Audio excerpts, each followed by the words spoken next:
Hello friends and strangers, I am Heli, and in this video I am taking you with me into our life, beginnings and always. Last time we went to look at some fireflies, and this time I think we'll go to the library. Every year, the Sunset Bird Memorial Library held a summer reading program. Your mums and Lizzie were big fans of it. Mom and Mommy because it encouraged reading, and Lizzie because she could win prizes. When it came to what you thought of having to read a bunch of books and then going to the library with a competitive Lizzie, well, I think we'd like reading books, but we're not really a competitive kind of person, so we wouldn't really care about the competition.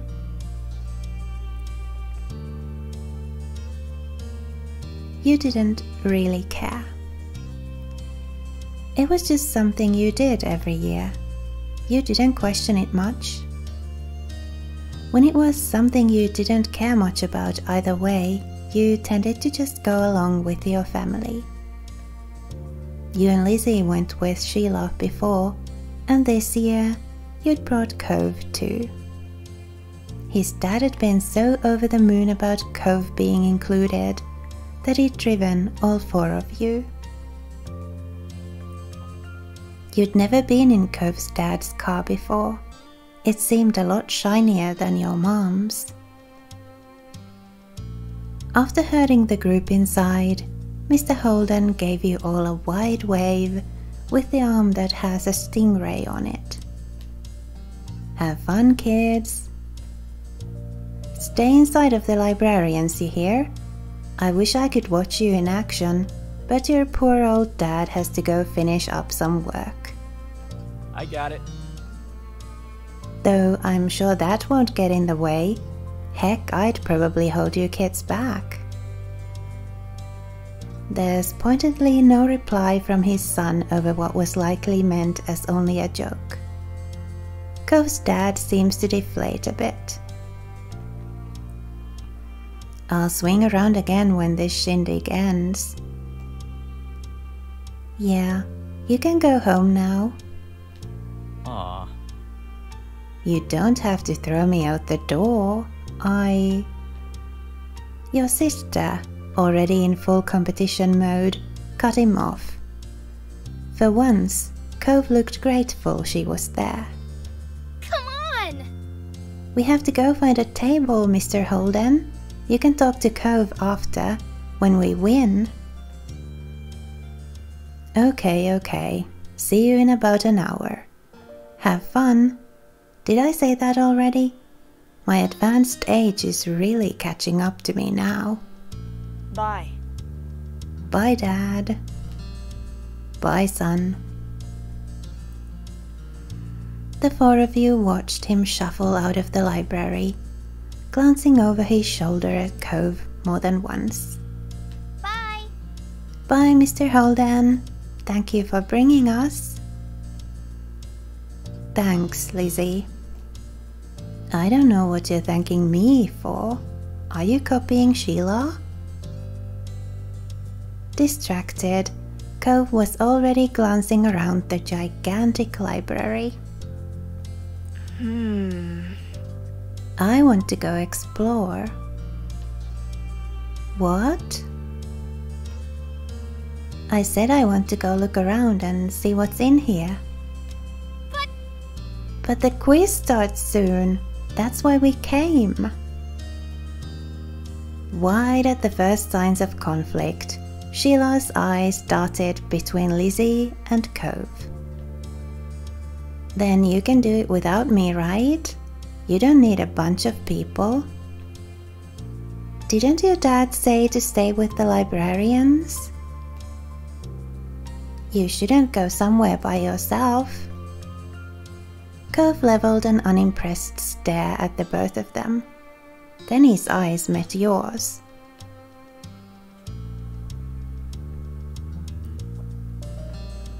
Well, I don't really care about the quiz.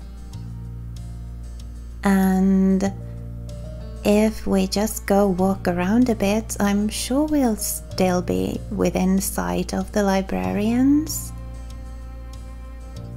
So we won't really be breaking any rules.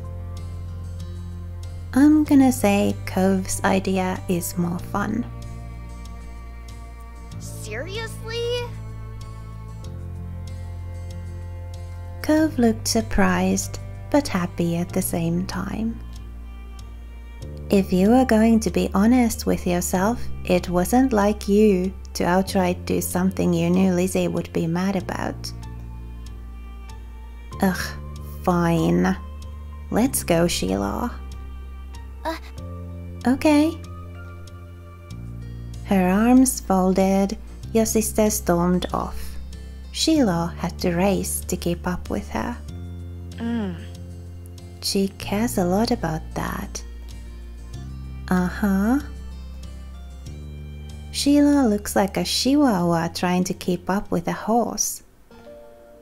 You couldn't help but laugh. Since you've been here a lot before, we could play hide and seek. Hide and seek? Not exploring? Yep. If I'm searching for you and you're searching for me, we'll really have to look at everything. You weren't entirely sure of how effective that would be, but couldn't say he was totally wrong. I'll hide fast. Decision made, Cove took off toward the back of the library. I wish we'd had a choice here, because exploring would have been okay. We could have still stayed in sight of the librarians, but hide and seek, I don't know. It doesn't really sound too responsible to me. And I totally wouldn't have agreed to it. It could lead to all kinds of accidents and getting lost and all that. But I guess we have agreed to it, so let's see what happens. You'd already agreed to play with him instead, so you covered your face and waited for 10 seconds. When he looked up again, he was nowhere to be seen. You glanced over toward the way he went. Cove hadn't had much time to hide, but he was already invisible. The place you decided to check was...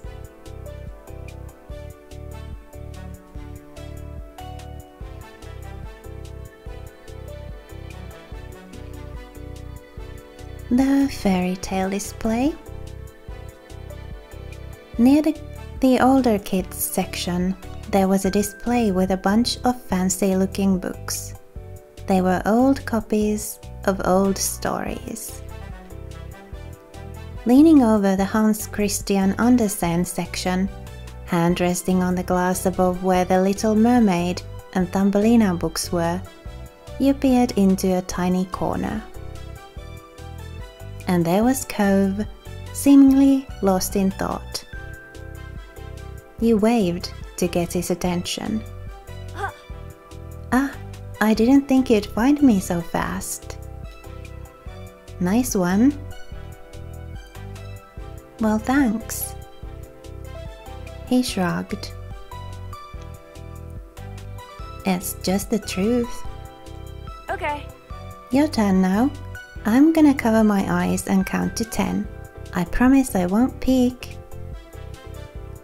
While Cove had his eyes securely behind the palms of his hands, you went to go hide. Let's see.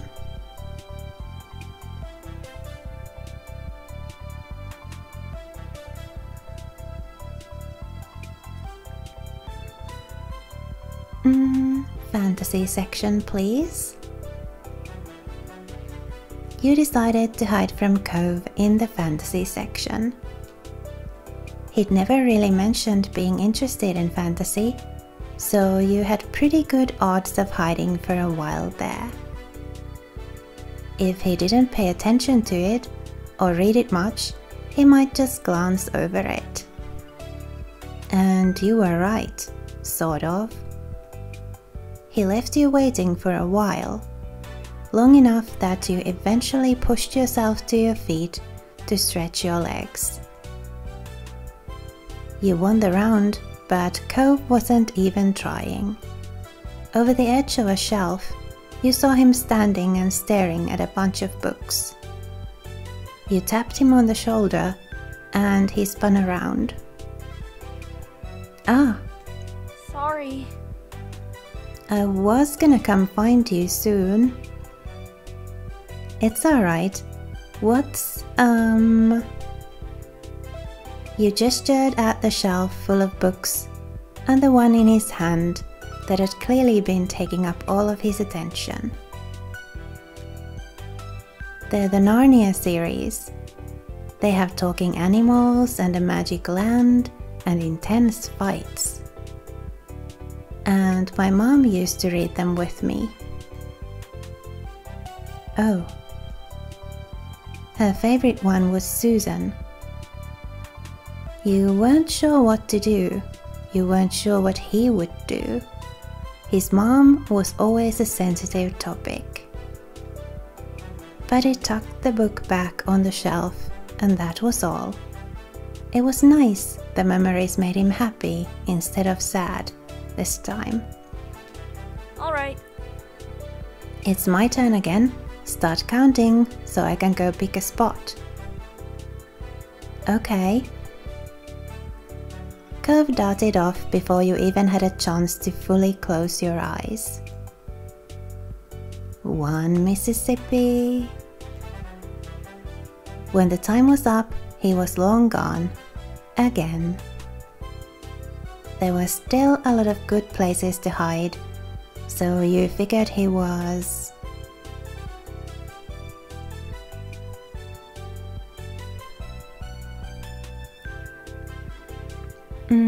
let's go look at the Christmas stuff.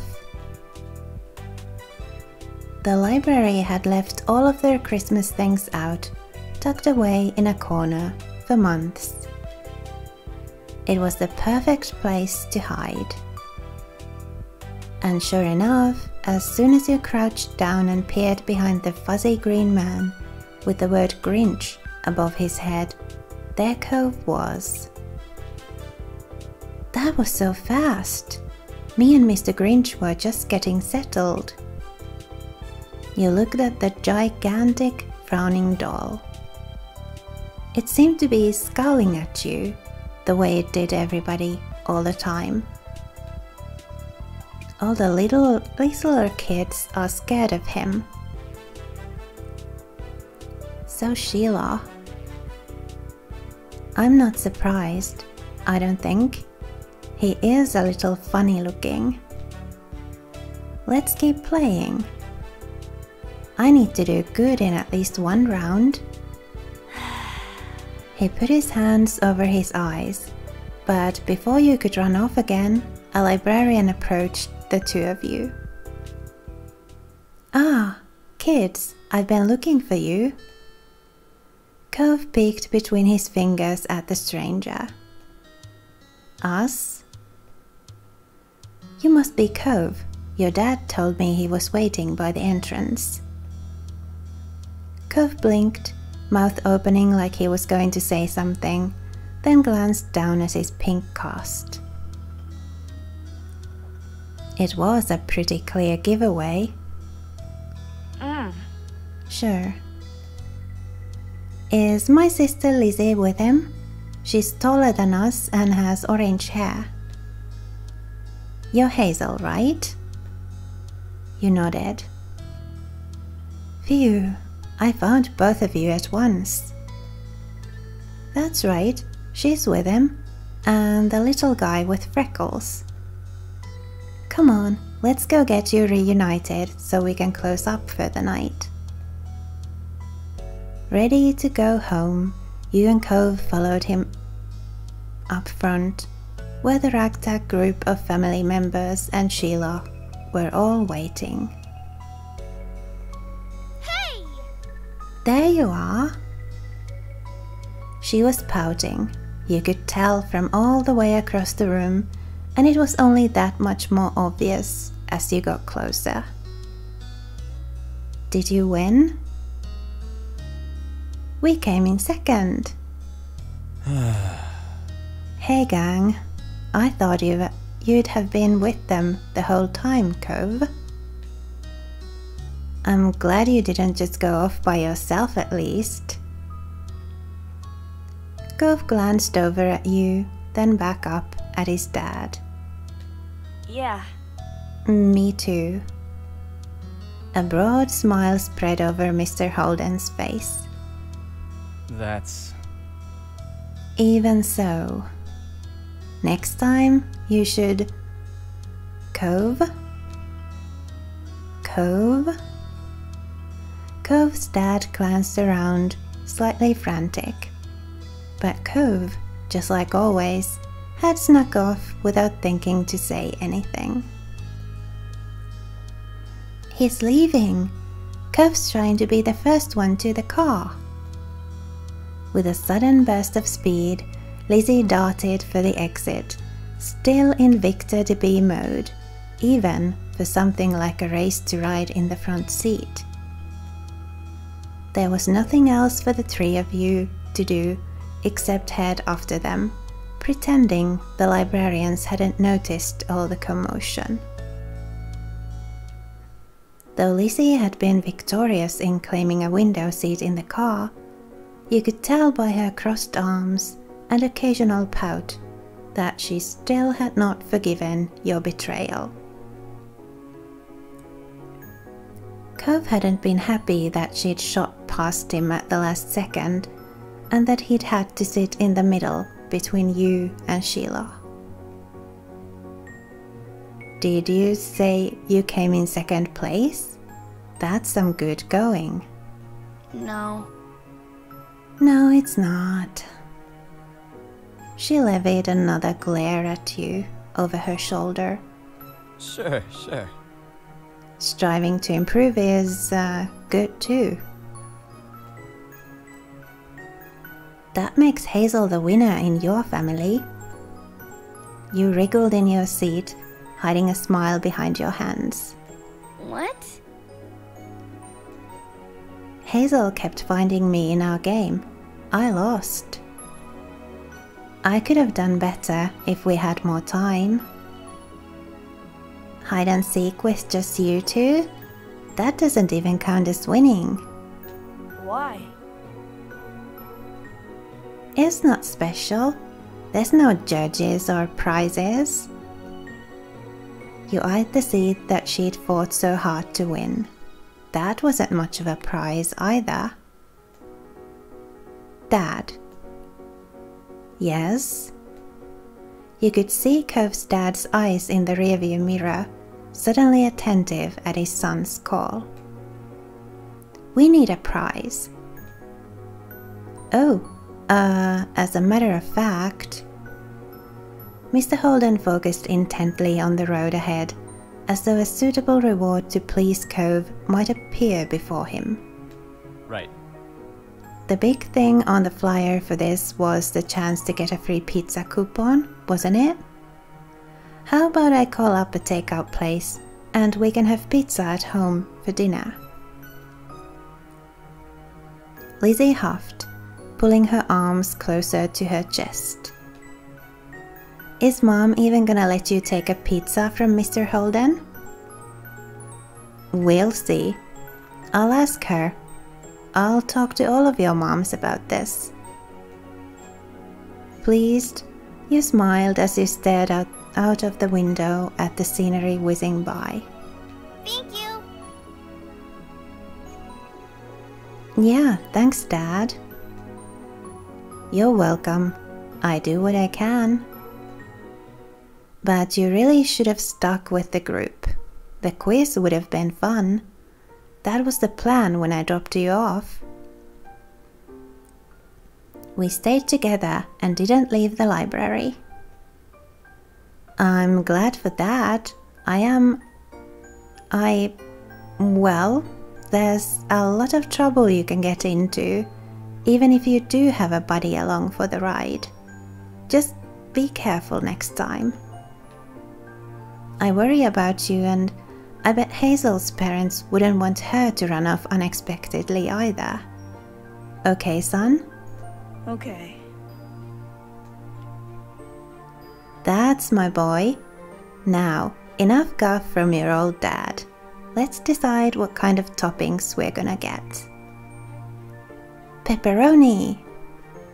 Sounds good. Anything else? And the conversation continued from there, with debates on what was best to put on a pizza for the rest of the drive. Mr. Holden wanted anchovies, and the other 3 kids in the car had to band together to explain how gross they were. The Wakehoff's dad laughed up in the front seat, made you wonder if he was doing it on purpose. Still, the promise of pizza was appealing, even if it did have to come with a mandatory side order of Cove. You were glad you decided not to do the quiz this time, and were already getting curious about how things would play out next year.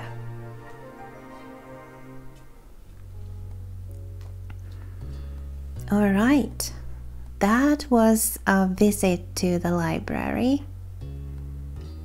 We learned a little bit more about Cove and about his mom. And I'm kind of curious to learn more about him next time, perhaps. So let's save here for now and continue with some other vignette next time. If you like this video, please leave it a like, and if you'd like to support my efforts here on YouTube, please subscribe to my channel, Gentle Gaming for Wellness. It is quick and easy and doesn't cost you a thing, but it does help me a lot. Thanks so much for watching. I wish you a lovely rest of your day, and I hope I'll see you in the comments below.